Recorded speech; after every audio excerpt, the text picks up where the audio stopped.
Once again, magandang gabi po sa bawat isa.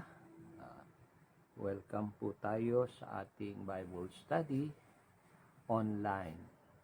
Ating pong temang pag-uusapan ngayon ay matatagpuan sa Book of Matthew, chapter 6, verse 25. Sabi po ng talata ng Matthew chapter 6, verse 25 na siya po nating pag-aaralan sa araw na ito. Therefore I say unto you, take no thought for your life, what ye shall eat, or what ye shall drink, nor yet for your body, what ye shall put on. Is not the life more than meat, and the body than raiment? Ay saglit na manalangin. Father God in heaven, salamat sa pagkakataon at pribileyo na kami patuloy makakapag-aral ng iyong mga salita. Dalangin ko po, Ama, na ang aming gagawing pag-aaral, nawa ang banal na spirito ang kumilos sa aming kalagitnaan, bagamat ito po ay online lamang. Kayo po, Panginoon, ang patuloy na kumilos, magturo sa amin, bigyan kami ng bukas na puso't kaisipan, maunawaan namin, Panginoon, ang inyong message for today. Pangunahan mo ang pag-aaral na ito, maging sa mga naka-online, sa nakikinig, sa nakakapanood, ganun din po sa tagapagpahayag na gagamitin mo. Bigyan mo po ako, Panginoon, ng kalakasan na nagmumula sa inyo, authority and boldness, may bahagi ko ang iyong mga salita ayon sa iyong kalooban. Sa mga nakikinig, nakakapanood, bigyan niyo rin po sila ng bukas na puso't kaisipan, wisdom and understanding, maunawaan nila ang inyong mensahe para sa araw na ito. Hanggang sa pagtatapos, awayin niyong kaaway nang wala pong makapanggulo, kayo lamang ang mapuri. Ang pangalan nyo lang po ang maitaas sa aming kalagitnaan. This I ask and pray in Jesus' name.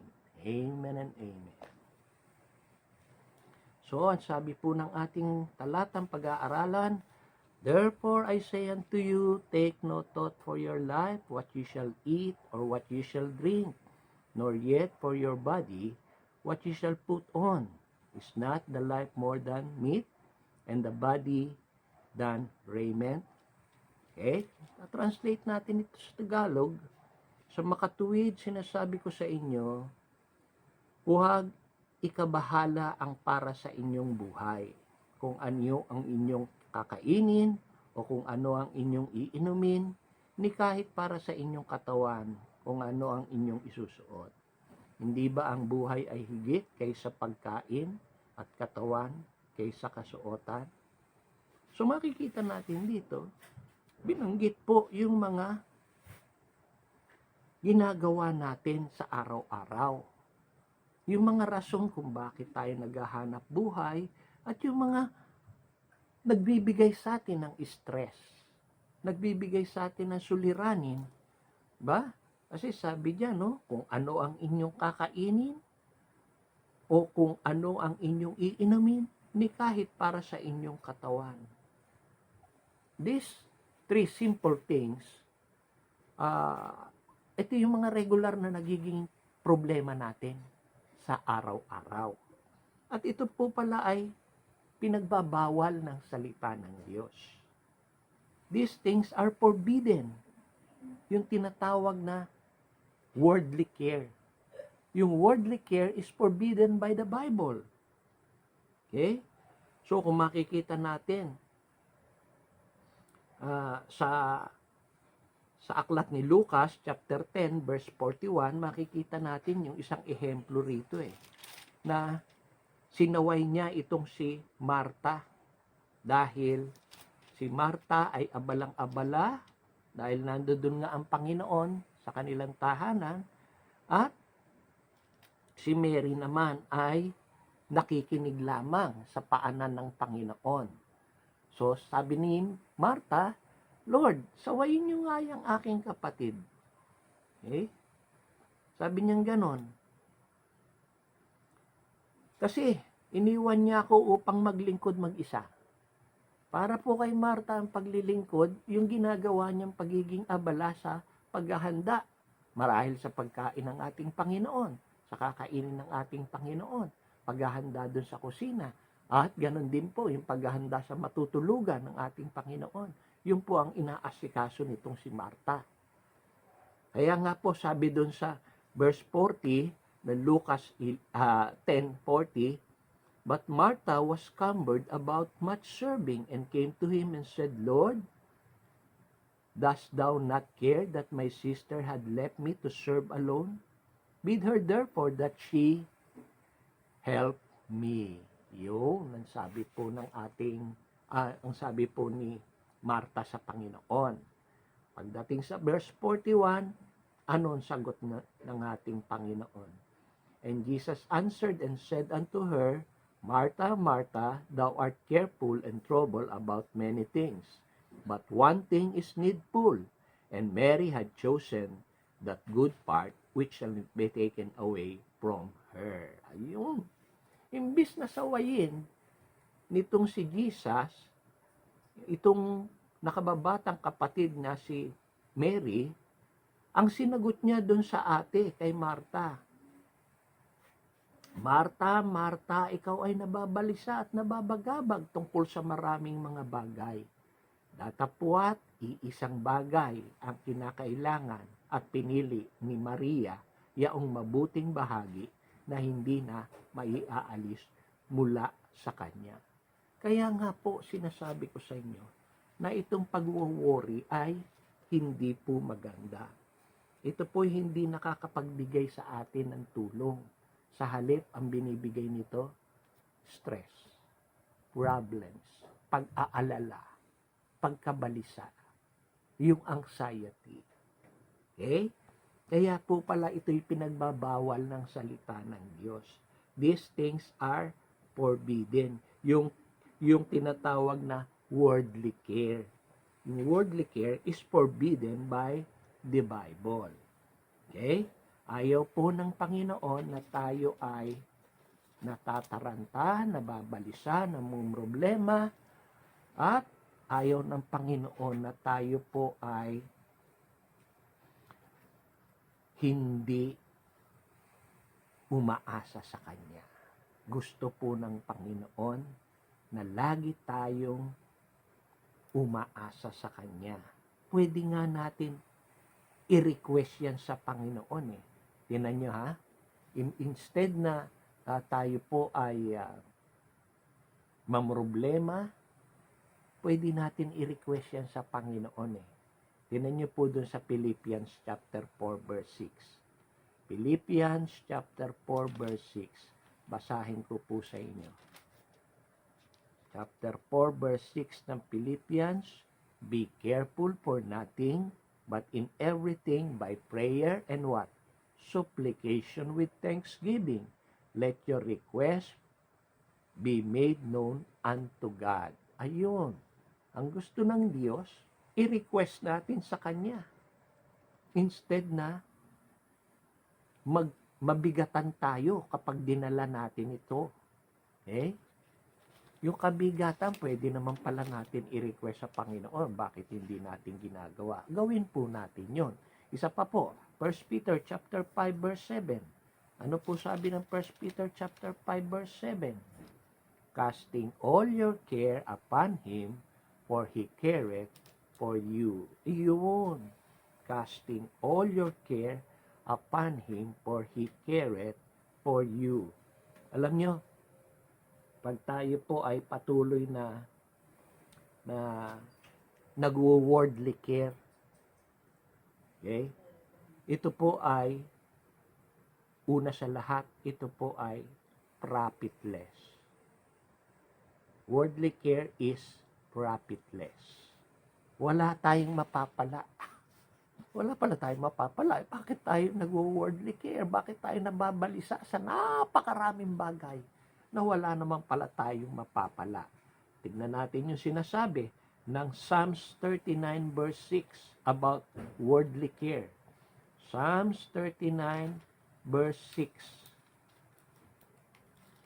So, tignan natin ha. Sabi po ng 39 verse 6 ng Psalms, surely every man walketh in a vain shew, surely they are disquieted in vain, and heapeth up riches, and knoweth not who shall gather them. Ayun. So, makikita natin na ito po ay profitless. Profitless. Isa pa. Patunayan pa natin na ang worldly care is profitless. Ecclesiastes 1:13. Ecclesiastes chapter 1 verse 13. Ayan. Psalms, Proverbs, Ecclesiastes. Ang sabi po ng talata, Ecclesiastes chapter 1 verse 13. And I gave my heart to seek and search out by wisdom concerning all things that are done under heaven. This sort travail had God given to the sons of man to be exercised therewith. Okay? So makikita natin, profitless talaga. Kasi parang ipinamumukha natin sa Panginoon na imbis na lumapit tayo sa Kanya, kaya natin solvein yung ating pagiging balisa, pag-aalala, yung ating mga problema. Ando doon lang naman yung invitation ng Panginoon Ando doon lang po yung invitation ng Panginoon. So, it's profitless. Parang hindi tayo anak ng Diyos. Ang anak ng Diyos palaging nakasandal sa Diyos. Amen? Okay? Not only worldly care is profitless, but it is the sinner's position. Pag ikay palaging nag-aalala o yung tinatawag na dumaranas dun sa worldly care na tinatawag, yan po yung posisyon ng isang makasalanan. Doon tayo tinutudla ng kaaway. Remember, sabi sa Peter, be sober, be vigilant, because your adversary, the devil, is like a roaring lion. Yon. Doon tayo tutudlain ng kaaway pag tayo ay nakikita niyang nababalisa, nababahala, natataranta, nagdududa ka na noon. Susunod, pagdududa ka na. Okay? Kaya sinner's portion yan. Kita natin, Ecclesiastes chapter 2, verse 26. For God giveth to a man that is good in his sight wisdom, knowledge, and joy. But to the sinner he giveth travail to gather and to heap up, that he may give to him that is good before God. Okay? This also is vanity and vexation of spirit. Yan yung sinner's portion. Pag ikaw ay palaging nandoon sa worldly care. Okay? So, isa pa, pag ikaw ay malabis na nag-aalala sa mga makasanlibutang bagay, labis na problema sa mga bagay na mga makasinlibutan, kung ano kakainin mo, kung ano iinumin mo, kung ano isusuot mo, it drives away sleep. Okay? It drives away our sleep. Nandiyan din po sa Ecclesiastes chapter 8 verse 16. Tingnan mo hindi ka makatulog dahil sa malabis na pag-aalala.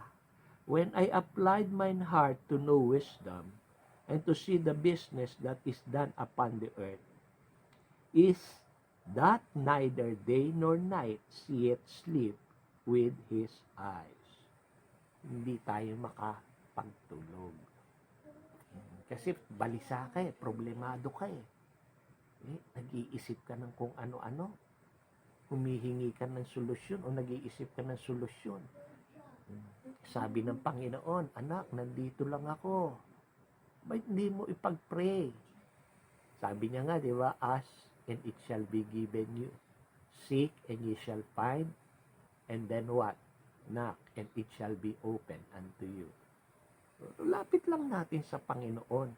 Imbis na tayo ay mag-suffer dun sa tinatawag na worldly care. Okay? Now, in Matthew, sabi nga doon, sa ating text, makita natin doon sa Matthew 6:31 and 32. Therefore take no thought, saying, what shall we eat? Or what shall we drink? Or wherewithal shall we be clothed? For all these things do the Gentiles seek. I'm sorry. For your heavenly Father knoweth that ye have need of all these things.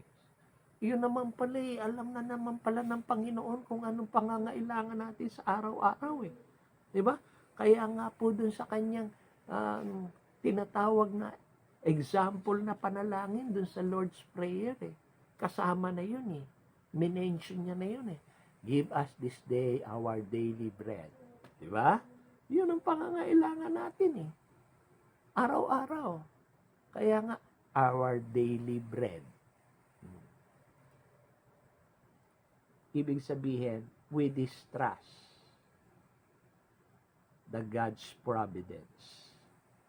Ini-indicate dito, kapag tayo ay malabis na nag-worldly care, nag-iisip ng ating kakainin, iinumin, isusuotin, it indicates distrust of providence. Imbis na matuwa, malugod ang Panginoon, nalulungkot po siya. Kasi parang hindi tayo nagtitiwala sa kakayanan niya. Kaya wag po natin gawin ang mga bagay na yon, yung worldly care. Okay? Pagdating naman dito, sa Matthew chapter 13, verse 7, 13:7 ng Matthew, and some fell among thorns, and the thorns sprang up and choked them. Pagdating sa Matthew 13 verse 22, he also that receiveth seed among the thorns is he that heareth the word and the care of this world. Okay? And the deceitful of riches choke the word, he becometh unfruitful. Oh, isang kalungkutan po ito. Ibig sabihin, pag tayo ay abalang-abala pa rin, namumroblema pa rin doon sa tinatawag na worldly care, nababalisa tayo dyan, yung salita ng Diyos na naitanim sa atin, tinangay na ng hangin. Okay? Tinangay dahil maling puso ang binagsakan. Tumigas yung ating puso. Okay? Napakinggan mo na pala yung salita ng Diyos. Pero, mas pinaburan mo pa yung worldly care rather than to trust. To put your complete trust and confidence dun sa salita ng Diyos. So, it choked the word. Isang kalungkutan po yan. Kaya wag na po tayo dun sa worldly care. Wag na tayo mabahala sa mga makasanlibutang bagay sapagkat ito po ay kumbagay sinisira lang nito yung salita ng Diyos na napakinggan na natin, na complete trust in the Lord. Kaya nga dun sa Proverbs chapter 3 verse 5 and 6 ba yun? Sabi doon, di ba? Trust in the Lord with all thine heart and lean not into thy own understanding. In all thy ways acknowledge Him, and He shall what? Direct thy path. Yun. Diba? Trust in the Lord with all thine heart, and lean not into thy own understanding. In all thy ways acknowledge Him, He shall direct thy path. Proverbs chapter 3 verses 5 and 6. So, wag natin sayangin yung napakinggan natin ng salita ng Diyos. Sa halip, panghawakan natin ito, patuloy natin isapamuhay. Ano pa? Kapag tayo po ay mahilig pang magpadala doon sa worldly care, kagaya po ng sinasabi dito sa Luke 10 verse 40, but Martha was cumbered about much serving, and came to him and said, Lord, dost thou not care that my sister had left me to serve alone? Bid her therefore that she help me. It mars the peace of home. pinagsisimulan po ng pag-aaway, pagkakagalit. Imbis na mapayapa yung tahanan, nagkakaroon ng pagsasamaan ng loob, nagkakagalit, minsan nagkakaroon pa ng pinagmulan pa ng matinding pag-aaway. Kita niyo po ito, nagsumbong si Martha kay Jesus. Buti na lang, nandoon si Jesus. Tinama ni Jesus yung sumbong ni Martha. So, minsan, pinagmumulan talaga ng away yan. Yung worldly care. Paano bukas? Wala na naman tayo kakainin. Ha?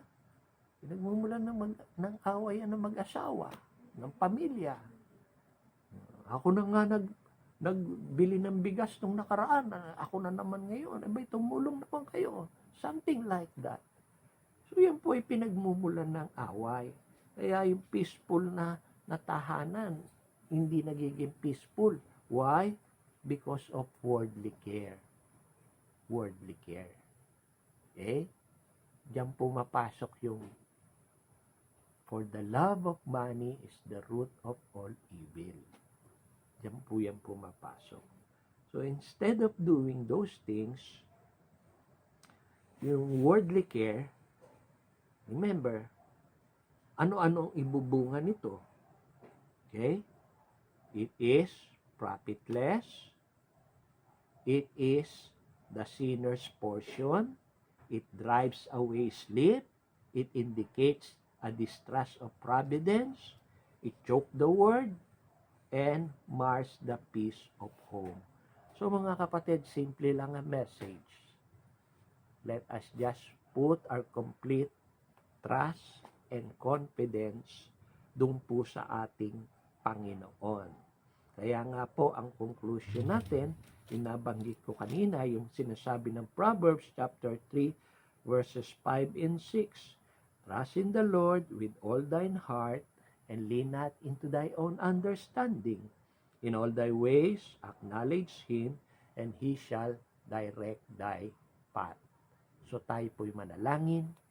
Amang banal, dakila sa lahat, maraming salamat po sa pagkakataon at privilege na kami muling makapakinig ng iyong mga salita. Tunay nga, O Diyos, na dumarating sa punto na kami po ay malabis na nag-aalala o dumadapo rin po sa amin yung tinatawag na worldly care.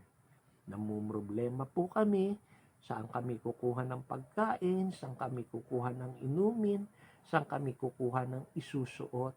Nandiyan lang naman pala kayo at naghihintay.